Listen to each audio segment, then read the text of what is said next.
3. All right, good morning. This is Average Aaron's audio videos, and today we're going to be changing some brakes and rotors on a 2007 Volvo S80. A very safe, reliable car. I love them to death. And Volvo is known for their safety. So first thing you want to do before you're changing any brakes and rotors is put the e-brake on, or engage the parking brake so it doesn't roll back. I have the rear vehicle chalked with a piece of wood so it doesn't roll back. And then I have my brand new Pittsburgh 3-ton jack that I'll show you here right out of the box. Really nice. And it only takes me like 2 pumps to even lift it in the air. Now once you have your parking brake set and the wheels chalked, I like to wear a pair of gloves, and my normal mechanics gloves are wet from yesterday's Bondo work and washing them out. So I've got these Army leftovers that have seen better days. And I also have some safety glasses on. So you want to, before you jack it up, at least loosen the lug nuts on the car. Now, I went ahead and tested this, and somebody used hydraulic tools to tighten them, and that makes it super hard to get off, which is frustrating. This actually, I didn't get enough leverage, so I had to get a breaker bar here. So you want to make sure you turn them counterclockwise, or righty-tighty, lefty-loosey, as I always revert to. And I'm going to go ahead and loosen all 5 of these up in a star pattern. I've already done a couple of them, so I've done this one there. And just to show you how tight they are, there we go. Look how much effort it takes to even loosen that one. Good night. All right, let me make sure I got them all.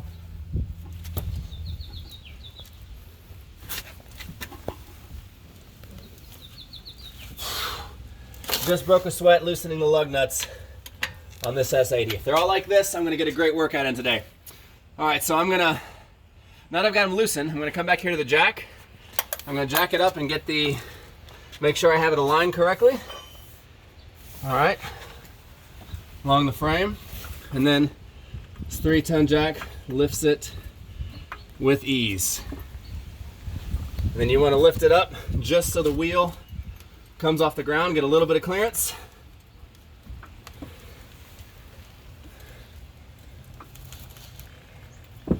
All right, tire should rotate once you lift it up. All right, now you always want to use some jack stands too, but the jack stands I have are really tall, and my other ones are occupied right now, so I'm not going to get a chance to do that. But now that I've got the wheel in the air, I'm going to go ahead and use this, since I've loosened them, and take the lug nuts off.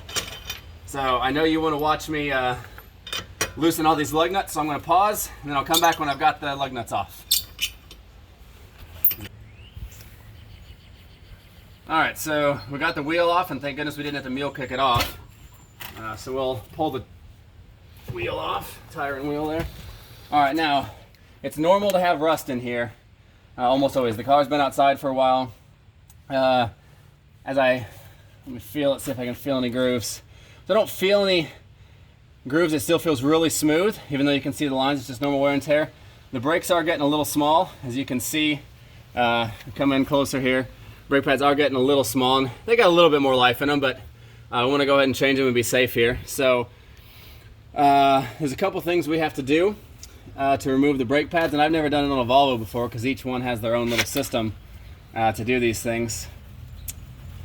So you've got the brake pads, which are in here, and then the carrier, which is this piece right here, and it holds the caliper on right here, and you've got a piston in the back that presses against the brake pads and squeezes the rotor and slows you down. So we're going to kind of disassemble this, and we'll do it step by step. All right, so one of the quick things we did is we turned the wheel because we recognized that with all this rust, that's going to be a booger to get off. That bolt right there is, and then it has another bolt right down there that we have to get off. So we sprayed those with PB Blaster. That works really well to loosen it, because you definitely don't want to strip these as you're pulling really hard with them. Another thing you want to do before you forget is come up here and open the hood and remove the brake fluid reservoir cap, which is located right here on this car, or otherwise some people call it the master cylinder cap, I believe. Whatever the case, whatever it's called, you want to remove it, because eventually we're going to put pressure in the lines to reset the pistons, because we got to make space for the bigger brake pads. All right, let's try to loosen this, and we'll come right back once we get these bolts loosened off of here.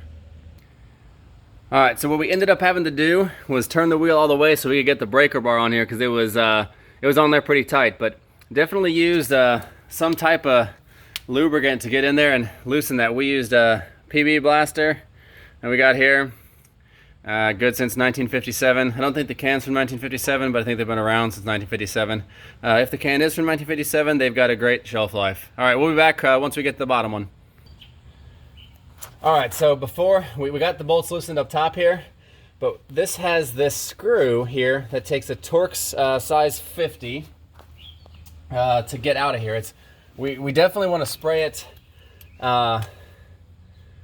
with some either brake cleaner or parts cleaner or something to clean that, or PB Blast. And we used a T50, got it in there, and you want to make sure you don't tilt it when you're trying to remove it. That'll strip it.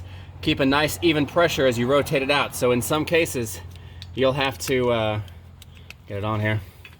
When it's on here, have one hand push it in while you use the other hand to rotate it out. Now this took a lot of effort to get off, and we sprayed it a couple times and worked it. But this is what you'll remove to get the rotor off, which we're going to do also.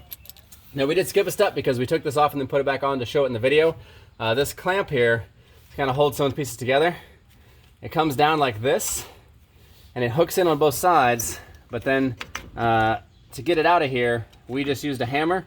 And make sure you're wearing safety glasses. Oh, let me get the flathead too, because that worked as well. Kind of want to rotate it down, and it should just unseat itself and come out. Comes out like that. Kind of a butt to get in there, but it goes back in a lot easier. Trust me, we did put it back in. So, all right, we'll come back after we got this carrier and caliper off, and then we'll walk through changing the parts. All right, so we got the bolts off, and they are a size 18 millimeter.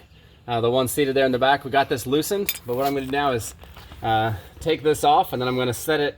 I got to take it off first, and then I'll set it on here. You can set it on the brake shield and rotor if you were just doing the brakes.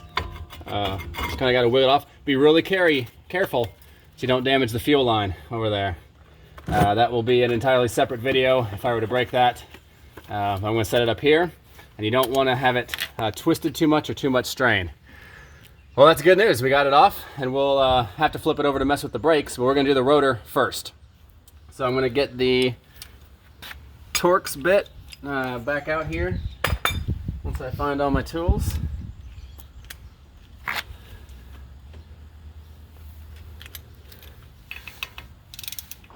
All right. Now this will probably take some mule kicking and some additional things to take this off, because sometimes they're just on there forever tight. It's ridiculous. All right, let's see if it comes off. Nope, it is definitely not wanting to come off. All right, let me go get a few tools and I'll be right back. All right, so we've got it loosened. We've had to do a lot of PB blasts and a lot of brake cleaner, but we got it loose, and it's rusted in the center. Finally came off. See all that rust in the center, how it's not even a perfect circle anymore? And then there, all that rust too. All of it, the rust isn't bad, metal's gonna rust, but it's this stuff right here around the center that you wanna clean. And so we're gonna use some parts cleaner real quick and spray that. So this is the before, and this is the after. And all we used was this brake parts cleaner, and it already looks a lot better. So we're gonna wipe some of that off with a towel or something and rag, and so it's a little bit less rusty and have a good connection. And then we'll come back for the brakes. All right, so we got it cleaned up, and then now we're gonna take the brake pads off. So part of the thing about the brake pads, when you pull it out, you can see it's got a little bit of life left, but it's better safe than sorry. And there has been a lot of rust built up in here over time. So we're gonna clean this out, and then it has another pad over here that we're gonna come around here and show you the pad in the center. So that pad right there, you wanna carefully get that out, because I believe the piston on the other side has a cylinder that we're gonna push out. So we'll pull that and come right back. All right, so what I've done here is I've gotten a flathead screwdriver, and I got behind the brake pad, and that little clip comes right out. Now, if you see here, this part of the brake pad is worn down a little more than this, so you get a little bit of uneven distribution. That can happen over time. Something gets in there, starts a groove, starts wearing differently. But it's still almost worn down pretty close there. A little bit of life left, but better safe than sorry. Now, you've got this thing will travel along this bolt here because it goes in and out as the pads wear. It can travel in and out. But this piston ring right here, what you want to do is you want to use the flat brake pad, put it on here like this, and then get a good C-clamp and seat it over the top like this, and then you're going to slowly push that back down till it's flush with itself. Now, the reason you want to do that is because your new brake pads and rotor are going to be a lot thicker, and you're going to have to make space for them. So as I rotate this in, it's going to push in. And again, make sure you're not being too hard on that brake line in the back, otherwise you're going to have to watch another video. All right, it should just compress right in. Now remember, earlier in the video we removed the master cylinder cap, and that's why. I want to make space for this. All right, so I'll come back once I've got this compressed. All right, so we got the piston pushed in, which I'll bring up to show you here. As far as it'll go, we just put we put a brake pad against it and pressed it in. Just use a brake pad like this, C-clamp over the top, and compressed it. And we also pulled this out of the way because it made it a little easier, but you want to put this on before you put the brakes on. So we'll get that seated back in there. All right, we'll put a brake pad on in a minute. First we put on the rotor, and then the gentleman who owns this car, he splurged and got a new bolt here, which is great because these Torx bolts are awful if they snap or break, and they rust and break down, and then they have to drill them out, and that's just no good. So we're gonna tighten this on there, secure the rotor. Oh. Whoop.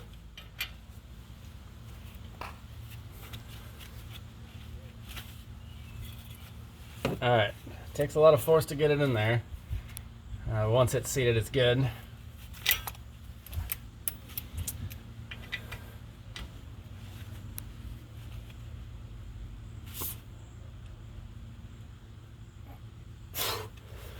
All right, that should be good. Now I'm gonna open up these, take a small pause here and open up the brake pads. All right, and so you can see here we've got the new brake pad. Marries up to this one. Look how much more of a braking surface is here as opposed to this one. It's worn down incredibly compared to it. So we're gonna seat this in here. Take this part. Again, try to be as careful as you can. Now this is going to take some pushing and finagling, and rather than you watching me do that, I'll take a quick pause as we get it set in there. Alright, so we got this bad boy back on here after getting these things seated. And you look, it looks real nice. Got the carrier sitting on here, got the brake pads on the correct side. Now one of the challenges is going to be right here. We couldn't get this pushed in all the way, so we're about to find out the hard way. Once we get the car on, we're going to pump the brake, and hopefully it'll seat this the rest of the way in there.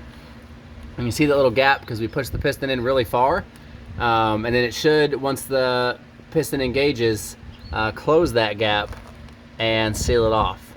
So we're going to try that now, and if it doesn't work, we'll come back and attempt to figure out why. All right, before I forget, remember we removed this cap because we compressed the piston. Look how far that pushed the fluid up, almost there to overflowing. So even to put the cap on, I'm going to have to get some of that out of there. But that's why you remove the cap, so you can compress the piston.